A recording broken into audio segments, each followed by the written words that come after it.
Dear students, आज का हमारा जो टॉपिक है वो पनिशमेंट्स के टॉपिक को जो है वो कंटिन्यू कर रहे हैं।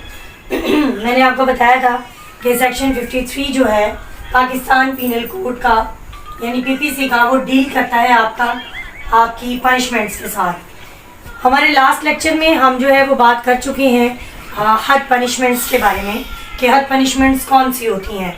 आज जो है वो हम बात करेंगे ताज़ीर पनिशमेंट्स पे। ताज़ीर का क्या मतलब है, यानी सज़ाएं, इसको भी पीनल कहते हैं। आप पढ़ते हैं पाकिस्तान पीनल कोड, तो वो ताज़ीरात ही आता है, पाकिस्तान की ताज़ीरात यानी पाकिस्तान की सज़ाएं। इसमें जो है वो हम कंटिन्यू करेंगे, जो पढ़ेंगे हम जो काइंड्स हैं वो है death, imprisonment for life, imprisonment यानी जो खाली इम्प्रिजनमेंट है, फॉरफीचर एंड फाइन। ये सारा जो मटेरियल है ये आपको पाकिस्तान पीनल कोड में मिलता है। वो पार्ट 3 के जो स्टूडेंट्स हैं यानी जो 5 ईयर प्लान में अब हैं, पहले जो 3 ईयर के थे उनका पार्ट 1 था, जबकि 5 ईयर वालों का ये पार्ट 3 है। उसकी पाकिस्तान पीनल कोड का ये क्वेश्चन है जो कि मोस्ट इम्पॉर्टेंट क्वेश्चन है, और क्रिमिनल लॉ में आपको ये सवाल हर साल तकरीबन जो है वो रिपीट किया जाता है। हद पनिशमेंट से रिलेटेड हम बात कर चुके हैं, आज ताज़ीर से रिलेटेड बात करें। सबसे पहले डेथ। डेथ का मतलब क्या है? Hanging by neck till death. इसको डिफाइन किया गया इस तरह से। मिथ कुछ लोग जो है वो बताते हैं कि पहले इसकी सज़ा जो थी वो सिर्फ ये था कि हैंगिंग बाय नेक, कि गर्दन से जो है वो लटका दिया जाता था, एक बंदे को फांसी दी जाती थी, लेकिन उसको पूरा मार देना जो है वो लाजिम नहीं था, सिर्फ लटकाया जाता था और फ़ौरन 1-2 सेकंड में उतार लिया जाता था। लाइक ये कायदे आज़म की मिथ जो है वो बताई जाती है कि उनके साथ ऐसा हुआ, उन्होंने कहा कि जी लटकाया तो उन्होंने फ़ौरन कहा चलें जी उतार दें, इट्स मीन के आपने जो कहा वो हो गया। लेकिन बाद में जो है वो इसको डिफ़ाइन किया गया hanging by neck till death.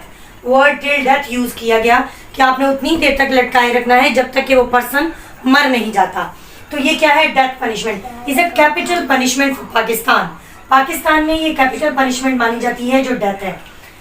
इसमें इस तरह से है कि फॉर एग्जांपल आपका जो 302 का केस है वहाँ पर भी आपको डेथ ग्रांट की जा सकती है, और जो आप वैगिंग ऑफ वार है 121, इसमें भी जो है डेथ पनिशमेंट ग्रांट की जाती है। तो ये दोनों जो है ये एग्जांपल हैं आपकी डेथ पनिशमेंट की। इसके बाद आपकी जो दूसरी काइंड्स आती हैं उसमें आती है imprisonment for life. Imprisonment for life को जो लॉ है वो एक्सप्लेन करता है कि 25 ईयर की जो पनिशमेंट है यानी इम्प्रिजनमेंट है is called imprisonment for life. इससे कम नहीं, यानी 25 साल की जो कैद है उसको उम्र कैद कहते हैं। इसकी जो एग्जांपल है 302 भी है और हाईजैकिंग यानी 402A भी है। इन दोनों में क्या किया जाता है? इम्प्रिजनमेंट फॉर लाइफ आपको दी जा सकती है। इसके बाद तीसरी आपके लिए आती है इम्प्रिजनमेंट। इम्प्रिजनमेंट की काइंड्स हैं 2 तरह की। इम्प्रिजनमेंट एक है आपकी, देखिए 2 काइंड्स हैं, एक है रेगरस, एक है सिंपल। जो रेगरस है इसका मतलब होता है हार्ड वर्क, बामुशक्कत। अक्सर आप फिल्मों में, ड्रामों में ये देखते हैं कि ताज़ीरात पाकिस्तान के तहत जो है 3 साल की कैद बामुशक्कत इसको जो है दी जा रही है। तो बामुशक्कत का मतलब क्या है? हार्ड वर्क, यानी आपकी रेगरस इम्प्रिजनमेंट होगी। इसमें आपसे क्या करवाया जाता है? ड्रॉइंग वाटर, पानी का लेके जाना, डिगिंग ऑफ अर्थ यानी कि ज़मीन खोदना, या और इस तरह के बहुत से वर्क करवाए जाते हैं आपसे। इसकी जो एग्जांपल है वो आप देख सकते हैं कि आपकी लाइक किडनैपिंग में अगर 14 साल से कम बच्चा है उसको आप किडनैप करते हैं या अबडक्ट करते हैं तो 14 ईयर तक आपको जो है रेगरस इम्प्रिजनमेंट दी जा सकती है, but not less than 7 year. 7 साल से कम नहीं और 14 साल से ज़्यादा नहीं। क्या दी जा सकती है? आपको रेगरस इम्प्रिजनमेंट दी जा सकती है। दूसरी आती है आपके सिंपल इम्प्रिजनमेंट। सिंपल का मतलब है बिल्कुल सादा, आराम से, आपने कोई मुशक्कत नहीं करनी। मतलब आप गए नानी अम्मी के घर में बैठे, खाया पिया, एंजॉय किया और आप घर आ गए। लाइक इसकी आपकी जो एग्जांपल है वो है 3 ईयर। अगर आप कहते हैं आपकी 379 यानी थेफ्ट की पनिशमेंट, तो उसमें बोला जाता है कि इम्प्रिजनमेंट ग्रांट की जाएगी आपको कहाँ तक? अप टू 3 ईयर, 3 साल तक की। यानी अब डिस्क्रिप्शन है आपके जज साहब की कि वो आपको 2 माह की सज़ा दे, 3 माह की दे, साल की दे, 2 की दे या 3 साल की दे। 3 साल तक की आपको सज़ा दी जा सकती है, लेकिन इसमें आपसे काम नहीं करवाया जाएगा। क्या किया जाएगा? सिंपल इम्प्रिजनमेंट है, क्योंकि ये रेगरस नहीं है। इसके बाद आपकी अगली जो है वो काइंड आती है फॉरफीचर। फॉरफीचर का मतलब होता है कुर्क करना। इससे मुराद इस तरह से है कि अगर कोई सरकारी मुलाजम है, वो जानते बूझते कि ये काम जो मैं कर रहा हूँ, ये जो प्रॉपर्टी मैं खरीद रहा हूँ, परचेज कर रहा हूँ या सेल कर रहा हूँ, ये मेरे इस ऑफिस के रूल्स एंड रेगुलेशंस के खिलाफ है, मैं उसके अगेंस्ट ये काम कर रहा हूँ, वो अगर फिर भी करता है तो फॉरफिट सच प्रॉपर्टी। तो कानून जो है उसकी प्रॉपर्टी को कुर्क करने का मजाज है, वो उसकी प्रॉपर्टी रख सकता है। नेक्स्ट इसमें आता है fine. Is the most important thing. Fine का मतलब होता है जुर्माना in the form of money. ये यहां से आप ध्यान से देखिएगा, सिंगल भी हो सकता है, बहुत भी हो सकता है। बहुत सी ऐसी सजाएं हैं जिसमें सिर्फ फाइन है, बहुत सी ऐसी बातें हैं जहां पर ये कहा जाता है, जैसे आप इसी की एग्जांपल ले लें थेफ्ट की 379 की, जिसमें ये कहा जाता है कि अप टू 3 ईयर जो है वो इम्प्रिजनमेंट और फाइन और बोथ, यानी खाली फाइन भी हो सकता है, 3 साल तक की सजा भी हो सकती है और दोनों भी हो सकती हैं। अब इसको वन बाय वन देखिएगा। 67 जो आपका पाकिस्तान पीनल कोड का है, वो आपको बताता है नो इम्प्रिजनमेंट विद इट, यानी सिंगल को हम जो एक्सप्लेन कर रहे हैं कि यहाँ पर सिर्फ फाइन की बात हो रही है कि आपको सिर्फ फाइन जो है वो पे करना है, यानी गवर्नमेंट की तरफ, अदालत की तरफ से आपको जो है अवार्ड किया गया है कि आपने सिर्फ जो है वो क्या है, पनिश किया गया कि आपने फाइन पे करना है। अगर 50 रुपीज़ है, अगर आपने वो 50 रुपये पे नहीं किए तो आपको 2 माह तक की सज़ा हो सकती है। अगर खाली फाइन आपको 100 रुपये था, आपने नहीं पे किया तो 4 मंथ की पनिशमेंट होगी, यानी इम्प्रिजनमेंट। और अगर 100 रुपये से ज़्यादा है, अनलिमिटेड जितनी भी है, तो 6 मंथ तक आपको जो है वो सज़ा दी जाएगी, यानी इम्प्रिजनमेंट दी जाएगी।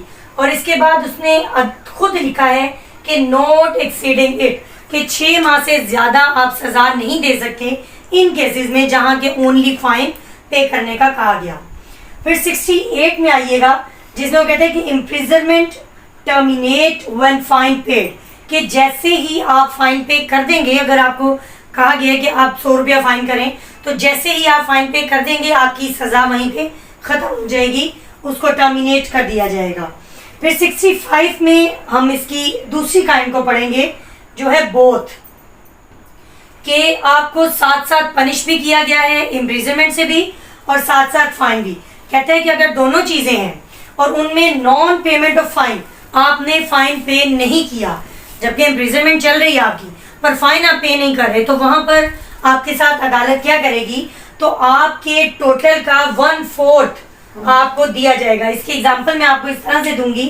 फर्ज करें कि आपको जो है वो सज़ा हुई है 1 साल तक की सज़ा और साथ में 4000, 5000, 6000 जितना भी आप लगा लें फाइन।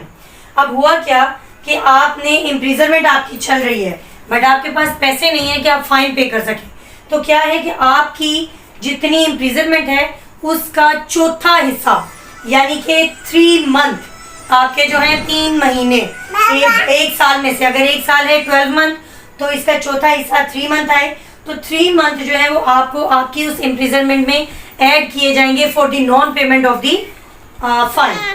अब आपको यकीन है क्लियर हो गया होगा।